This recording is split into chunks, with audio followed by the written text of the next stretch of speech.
tenté de te poser une question. Qui es-tu vraiment? Oui, pas ce que les autres disent que tu es, pas ce que tu penses être, et encore moins ce que la société nous dicte. Parce que répondre à cette question devient de plus en plus difficile. Pourquoi? Parce que la société dans laquelle nous évoluons nous propose des rôles, des fonctions.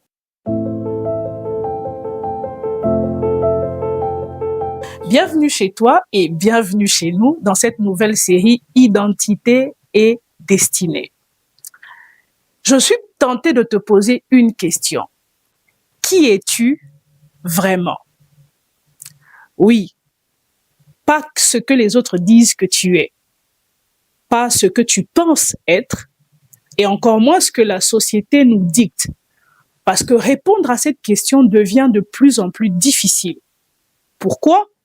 Parce que la société dans laquelle nous évoluons nous propose des rôles, des fonctions, mais des stéréotypes. Et il devient de plus en plus compliqué de définir qui nous sommes vraiment. Mais au milieu de toute cette pagaille, mon regard se tourne vers le plus beau des hommes. Il s'appelle Jésus. Lorsqu'il arrive sur la terre, son message met une emphase sur être plutôt qu'avoir. Oui, tu as appris qu'il y avait deux auxiliaires, avoir et être. Mais aujourd'hui, le monde définit beaucoup plus l'homme en fonction de ce qu'il a qu'en fonction de ce qu'il est. Mais ce que j'aime avec Jésus, c'est que dans cet contexte différent, nous sommes dans le livre de Jean, tu pourras aller chercher, Jésus parle de lui, non pas en disant « j'ai », mais « je suis ». À cette reprise, il dit « je suis le pain de vie, je suis la résurrection et la vie, je suis la lumière du monde, je suis la porte des brebis ». Et il y a d'autres allusions. « Je suis le chemin, la vérité et la vie. Je suis le vrai cep ». Nous comprenons donc que la problématique de la destinée est très liée à ce que nous sommes, car ce que nous sommes détermine ce que nous sommes appelés à faire. Et je te repose donc la question. Qui es-tu? As-tu 3, 4 ou 5 mots clés qui peuvent définir qui tu es? Je parle de ton toi profond et non de la personne superficielle que tu essayes d'être devant les gens.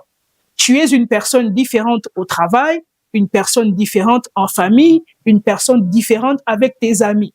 Mais je te pose la question. Qui es-tu dans la pensée originale de Dieu? Ce que tu es détermine ce que tu es appelé à faire. Alors, prends le temps cette semaine de penser à 3 mots, pas beaucoup, qui vont réellement définir et incarner la personne que tu es. Ce que j'aime avec Jésus, c'est qu'il ne dit pas seulement ce qu'il est, mais il pose une question intentionnelle à ses disciples. Qui dit-on que je suis? Il se peut que tu n'aies pas la réponse à la question « Qui es-tu ?» mais il se peut que ton voisin ait une approximation de la réponse de qui tu es. Car les autres peuvent des fois avoir une meilleure perception de qui nous sommes. Alors, je vais te quitter sur la note de te reposer la question. Qui suis-je? Qui suis-je? Qui suis-je? C'est la réponse que tu auras de cette question qui déterminera là où tu iras. Que Dieu te bénisse. Bienvenue sur notre plateforme d'enseignement, d'études bibliques, de motivation chrétienne et de partage d'expériences Rise in Christ, qui veut tout simplement dire s'élever en Christ, grandir en Christ, ressusciter en Christ.